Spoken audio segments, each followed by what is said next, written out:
पाकिस्तानच्या समर्थनार्थ इन्स्टावर पोस्ट करणाऱ्या पुण्यातील 19 वर्षीय तरुणीची पोलिसांनी चांगली जिरवली आहे। या तरुणीला कोंढव्यात बेड्या घालण्यात आल्यात। पुण्यातील कोंढवा परिसरात राहणाऱ्या एका तरुणीनं पाकिस्तान समर्थनार्थ पोस्ट शेअर केल्याचा धक्कादायक प्रकार उघड झालाय।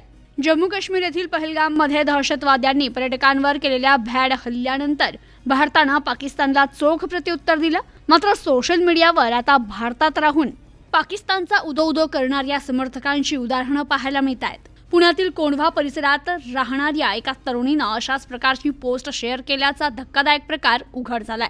मात्र पोलिसांनी संबंधित तरुणीची तात्काळ कारवाई करत खोड मोडली असून तिला बेड्या ठोकल्यात।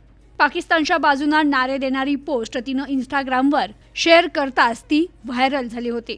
या प्रकरणी संबंधित तरुणी विरोधात गुन्हा दाखल करण्यात आलाय। खतिजा शहाबुद्दीन शेख असं आरोपी तरुणीचं नाव असून कोंढवा पोलिसांनी तिला अटक केली आहे। संबंधित युवतीनं सोशल मीडिया अकाउंटवर पाकिस्तान जिंदाबाद अशा स्वरूपाची पोस्ट केल्यानं मोठी खळबळ उडाली होती। तिला कोंढवा पोलिसांनी बेड्या ठोकल्यात। तसेच तिच्या विरोधात राष्ट्रद्रोहासारख्या गंभीर कलमाच्या अंतर्गत गुन्हा दाखल झालाय। तिची चौकशी सुरू असून पुढील तपास पोलीस करतायत। तर सोशल मीडियावर द्वेषपूर्ण किंवा देशविरोधी मजकूर प्रसारित करणाऱ्यांविरोधात कठोर कारवाई केली जाईल असा सज्जड इशारा पोलिसांनी दिलाय।